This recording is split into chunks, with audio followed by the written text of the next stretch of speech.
Hello and welcome to another episode of Flashback Friday. I'm your host Hank McRae. Today I'm going to be listening to Toys in the Attic by Aerosmith. I believe this is going to be my first time hearing it from front to back, or it might be my second time. I know back in the days of when everybody had an iPod and we were downloading music all the time, I definitely went through a whole encyclopedic tour of music history. So I think surely I would have listened to this album at some point, at least once before. If not, then this is my first time hearing it. This album is turning 50 years old very soon. It was released in 1975, for those who are mathematically challenged.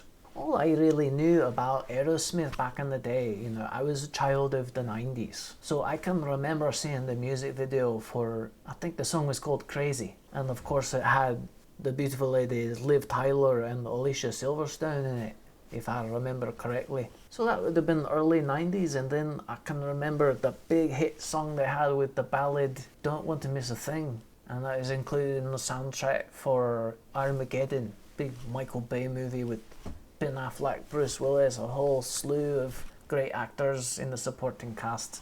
And I can remember like a VH1 special about I Love the 80s, and they talked about how the iconic music video with Run DMC and Aerosmith really propelled art, hip hop and music videos all to another level. So I had ultimately learned that Aerosmith was this band that had been around for a very long time. And I think they might have broken up once before reuniting again. But it's funny, as humans we all tend to look at music artists as, once they're in their 30s or 40s, it's like, okay, you're done, you're not hip anymore. But there are plenty of examples, such as Aerosmith and plenty of other music artists as well, that age really had no hindrance to their success. Or more so, the age is not necessarily a variable in hindering success. There are plenty of other variables at play. It looks like it's very lean and mean, 37 minutes with 9 songs. Let's get to it. The opening song is the title track called Toys in the Attic. That's a very fun guitar riff, sounding a lot like a North American version of Led Zeppelin. That was a very fun kind of boogie woogie song,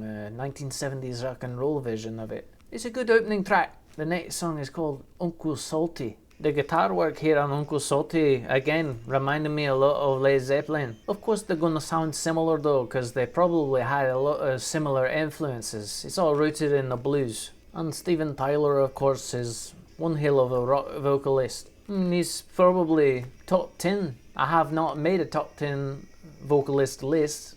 Maybe I should do that sometime. Oh, here's bluesy guitar solo.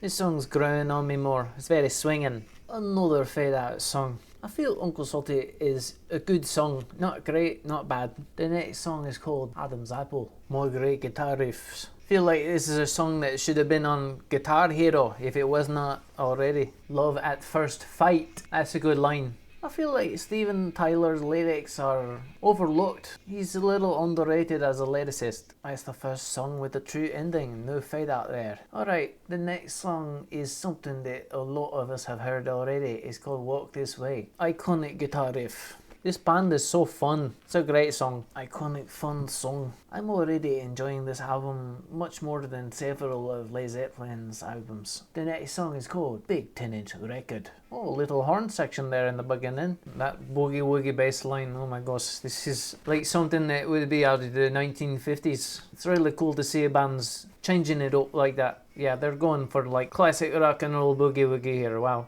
Queen tried to do that too and they pulled it off as well, I think. Crazy Little Thing Called Love, that song was called. Playing that harmonica now, oh my goodness, this is a brilliant song. That was just too fun, short and sweet too. Very strong album, no filler here in my opinion. The next song is the iconic song called Sweet Emotion. The atmospheric sounds and the kind of robotic vocal with the bass line, this is so beautiful. This is just too cool. I feel cool while I'm listening to this. Nice to delude myself every now and then. Another great iconic guitar riff as well. And I love his lyrics here. Well, it's quite a change up. I don't remember this really toward the end of the song here. Oh, this is wild. I love it. Alright, it sounds like another fade out here.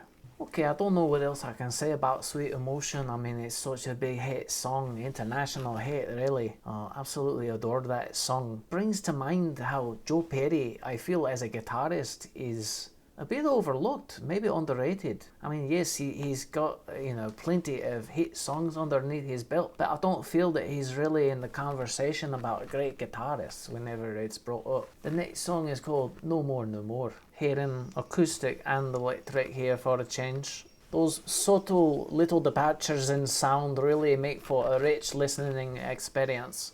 Another great song. This song just keeps elevating in quality. I'm dumbfounded at how awesome it's getting here. They're just really letting it right toward the end, very instrumental now. Fantastic song.